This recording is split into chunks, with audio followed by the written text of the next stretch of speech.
Welcome to Lighthouse, Homeschooling in Oregon with OCEANetwork.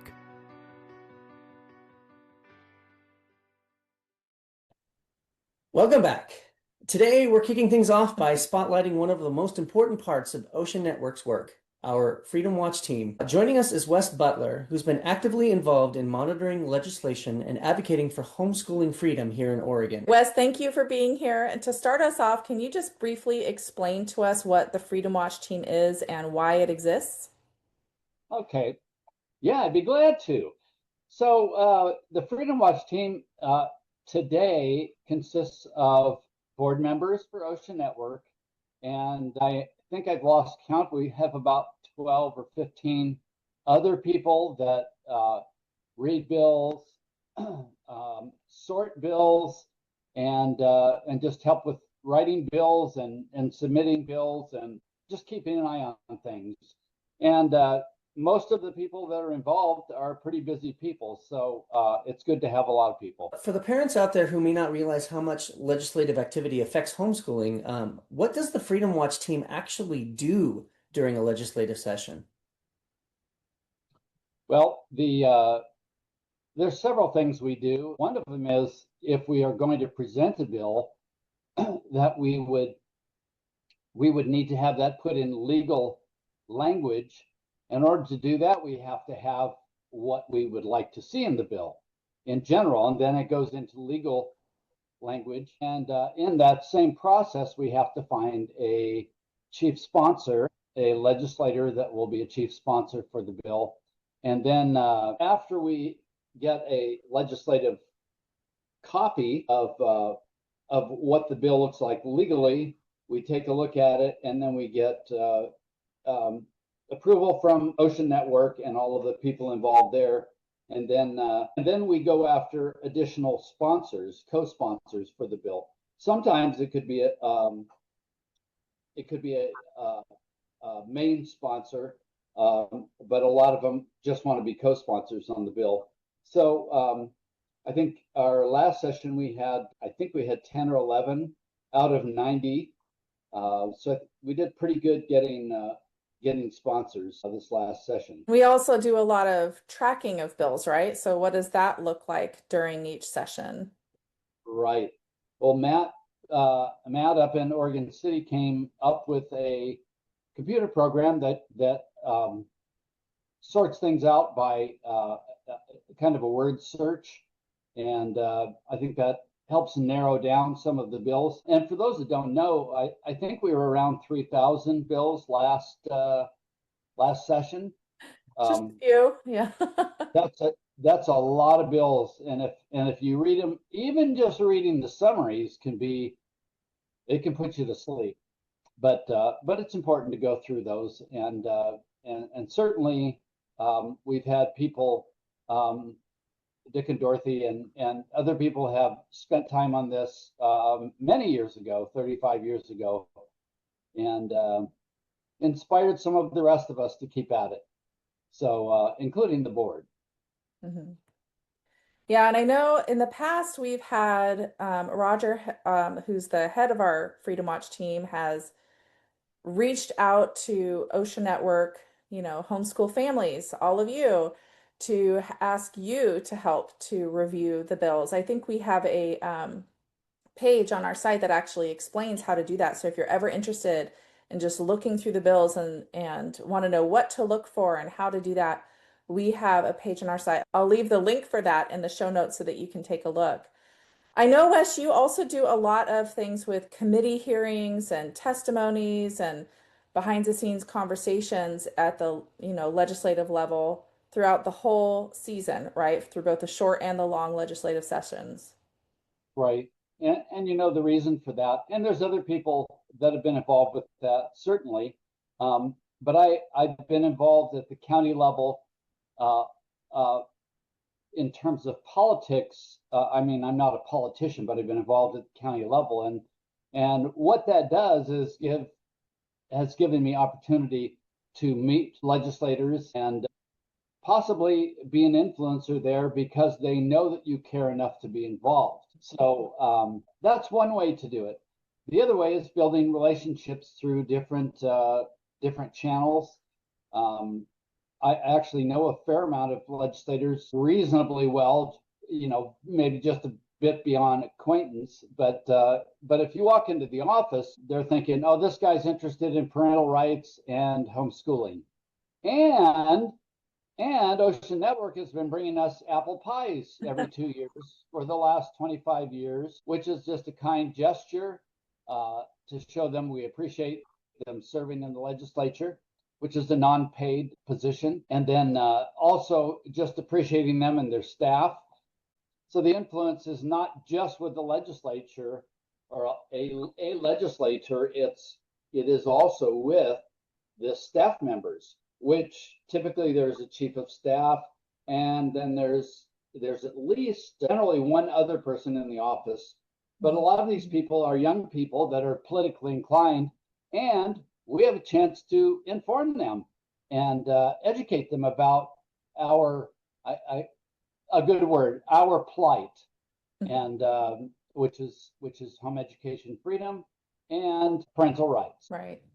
And Wes mentioned apple pies. So OCEANetwork, every long legislative session, we host an apple pie day, which is like a big capital day where we go and we have a homeschool freedom rally, and we bring all the legislators and their staff fresh apple pie, and they really love the apple pie. It's amazing what that can do.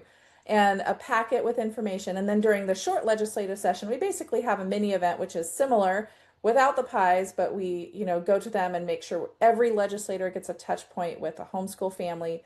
Because like Wes was saying, even just homeschool families, homeschool moms and dads and their kids going in and talking to legislators, it makes a huge impact. So it's really important to do. So Wes, Oregon is heading into the short legislative session because here very soon, this month in February. Can you explain what that means and how homeschool families should pay attention, even though it's a short legislative session? Why is it important to pay attention to that and get involved? So I would suggest, first of all, that you be involved at some level all the time, because even though the legislature is not in session, there's always things going on behind the scenes. So during the short session, it's a 4-week session. It'll be the month of February, basically. It was implemented about 14 years ago, something like that. And it was designated as a housekeeping session. Well, good news is they don't do hardly any housekeeping, and they're just adding more bills. So we really have to pay attention, because the session goes very fast in those 4 weeks. And sometimes you don't have a choice when you want to go to a hearing and you have short notice.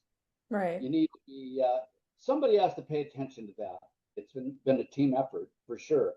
Having friends in the legislature, sometimes we get a heads up on some of these things from legislators themselves or their staff. So I think that's kind of stresses the importance of relationships at the Capitol. Right. So let me just add one more, and I don't have the exact numbers right at the moment, but I would say, based on the people I've talked to, probably 10% of the staffers at the Capitol have been homeschooled or connected to homeschooling their kids, whatever. But that's a high number based on the fact that until recently we were only 3% of the education populace, and so there's a higher percentage of homeschoolers in roles at the Capitol than is normal. Just thought I'd throw that in. It's really encouraging, actually. Some of them are our friends. Yeah. One of the ways that OCEANetwork helps families engage is through Capitol Day, which we already kind of talked about, which is on February 19th this year in 2026. Wes, why is specifically Capitol Day or Apple Pie Day when it's in the long legislative session? Why is that so important for homeschoolers to get involved in? I know we touched upon a few things, but why would you encourage families specifically to come to those events? Okay, let me tell you one very short story. I remember going into a legislator's office, and this is probably 10 years ago. I went into the office for a different reason. I was trying to see something outside. Anyway, I looked over on his computer screen, and guess what was there? it was a Home Education Freedom Works sticker on his computer as a reminder of homeschoolers and parental rights and the fact that our freedom is important. So if you haven't seen one of those stickers, they're wonderful. They're just great. Right. So as far as going to the Capitol, you're talking about the benefits of going to the Capitol for a homeschool family. Mm-hmm. So obviously, some of us that are much closer to the Capitol, it's easier for us to get there. And for the many people have come. I think 1 year for Apple Pie Day, we had people sign in from 66 different cities in Oregon, and it was every corner of the state. Yeah. And that was very exciting. And I don't know, we had probably 1,500, 1,200 people there. Can't remember the number, but the fact was there was a lot of different cities represented, from Ontario to Gold Beach, Grants Pass, all over the place. So people are willing to make the effort to come up if they think it'll make a difference. And so the benefits to a family coming to one of these events is the fact that you have a chance as a family to influence the legislature. And you also, I mentioned it before, you have a chance to influence staff. And the staff are much easier to get to without an appointment than a legislator.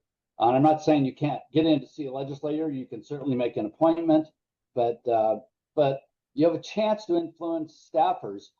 So I've been going down there long enough to see staffers that I knew 15, 18 years ago that are now running either in the legislature or they're running for the legislature.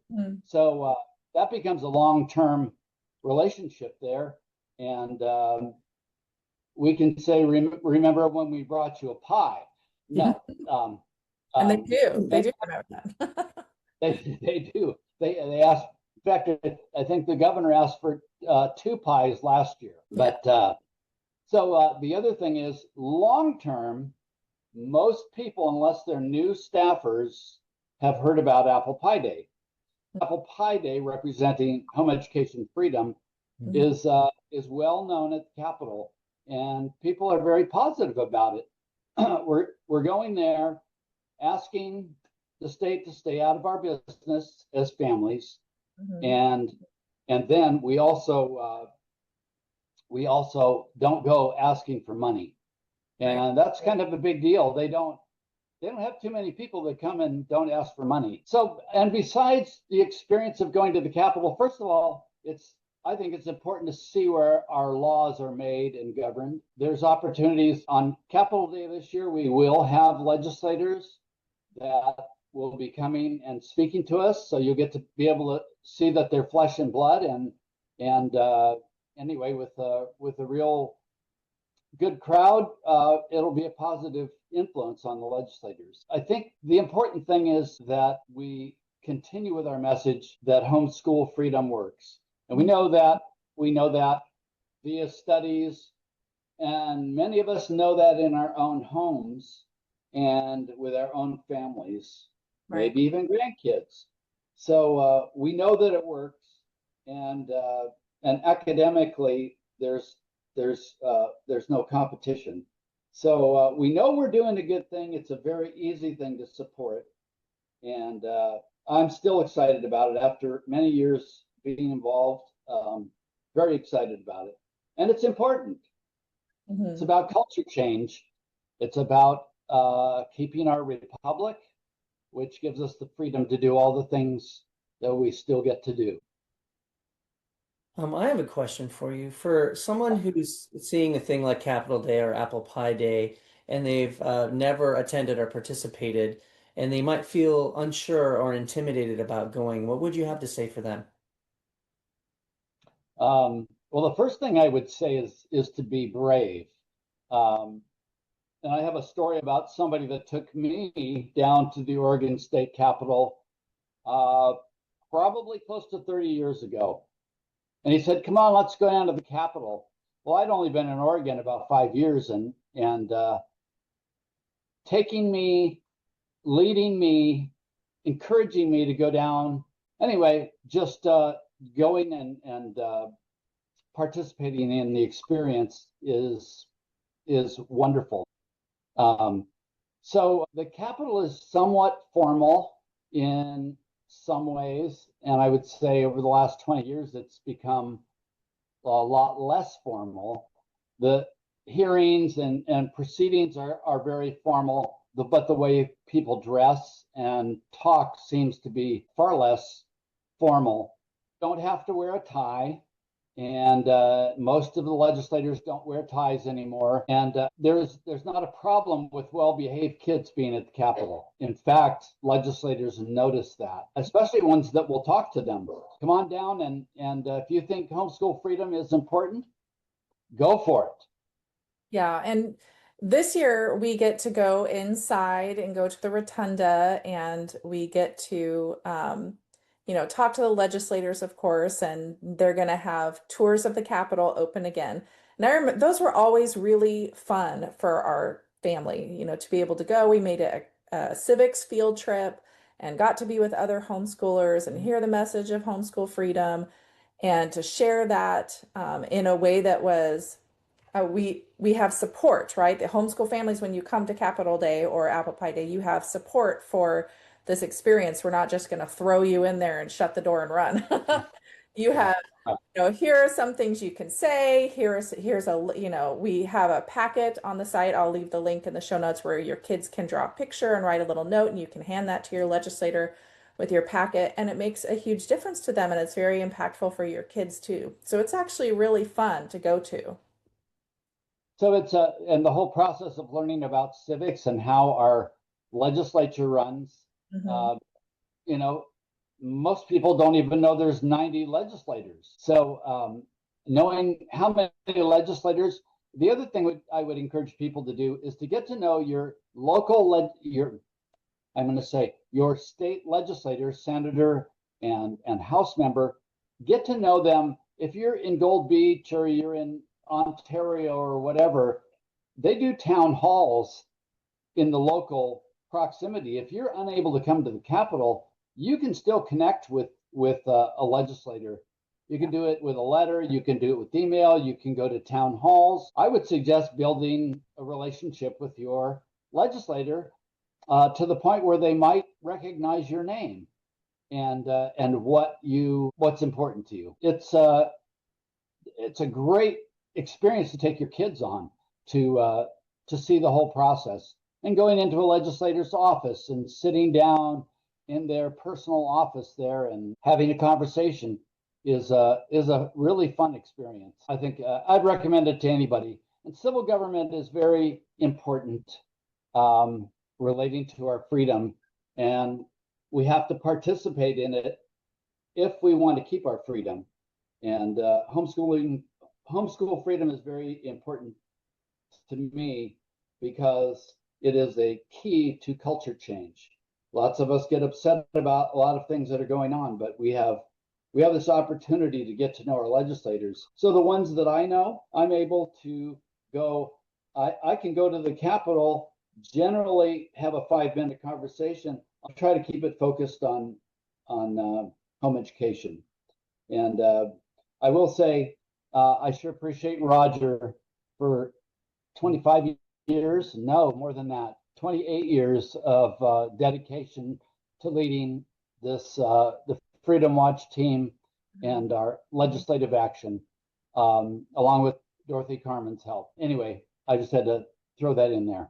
Yeah, absolutely. We totally agree. And that's a great place to pause. And in our next episode, we're going to come back and talk with Wes more about how to engage effectively with legislators and some practical tips for Capitol Day and how homeschoolers can get involved year-round. And make sure you're subscribed so you don't miss out on part 2 of our conversation with Wes Butler and the Freedom Watch team.